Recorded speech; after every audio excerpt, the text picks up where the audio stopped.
I was assaulted and raped on campus. He grabbed me from behind. دومره درد داد چې ما د ښکاره شو زه به مړه شمه আমার বয়স ছিল 15 এটা একটি দাওয়াতে ঘটেছিল تا آخر عمرم باید با این خاطره دردناک زندگی کنم. Powiedział, że to była moja wina. लड़के भी उतना उससे ज़्यादा जिम्मेदार है रेप के लिए ये लड़के हैं उससे ज़्यादा. Мне было около 11 лет, когда меня изнасиловали.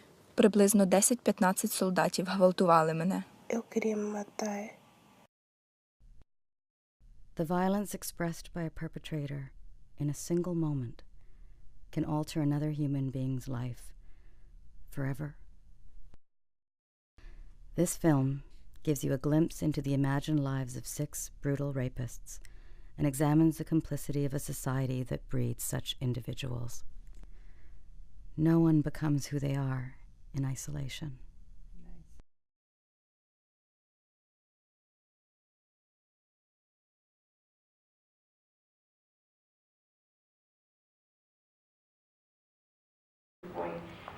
I wanted to talk about just your experience with the work you do and what you've seen and how our society, and I know some are going to focus on Canada, maybe outside of Canada, how we spend our resources on violence against women, and do we spend them in the right places, and especially since I often wonder if we spend enough on men in that context. So Farzana, do you want to start because of your work with women? Yeah, so I come to the women after the fact, and I come to these women after they've been through gang rape and after they've experienced the violence, or when their sisters have, or when their mothers have.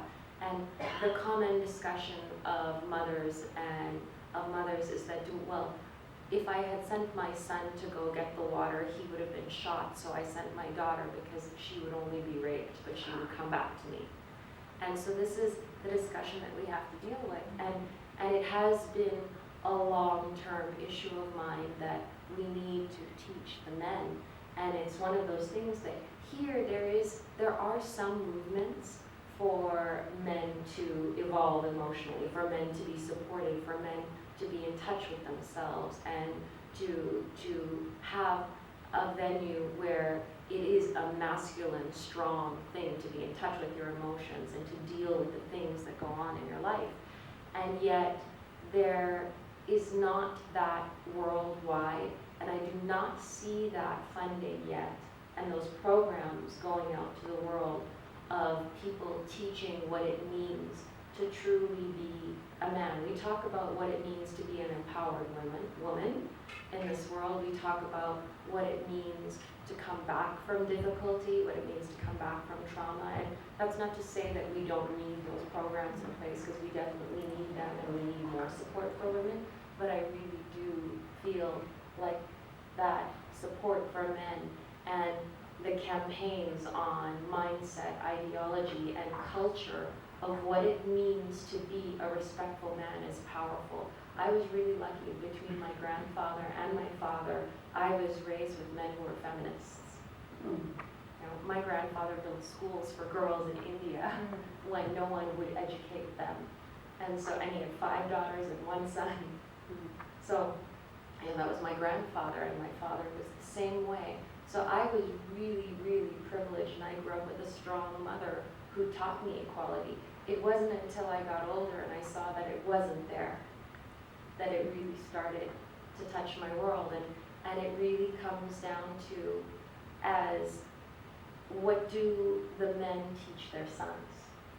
You know, it's not just, you know, in North America we see it in dating culture, and the shift in dating culture as women become empowered and men shift in their ways, and the dating world changes, and the way commitments change, and the types of relationships out there change.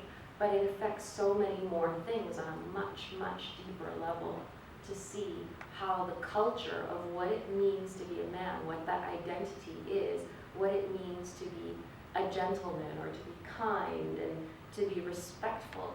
And I think, you know, I'm talking in a genderization right now, but really what Deepa said, and the truth is, what does it mean to respect a person, period? What does it mean to respect a person as an individual for who they are, for what they value, in complete isolation? This is a person.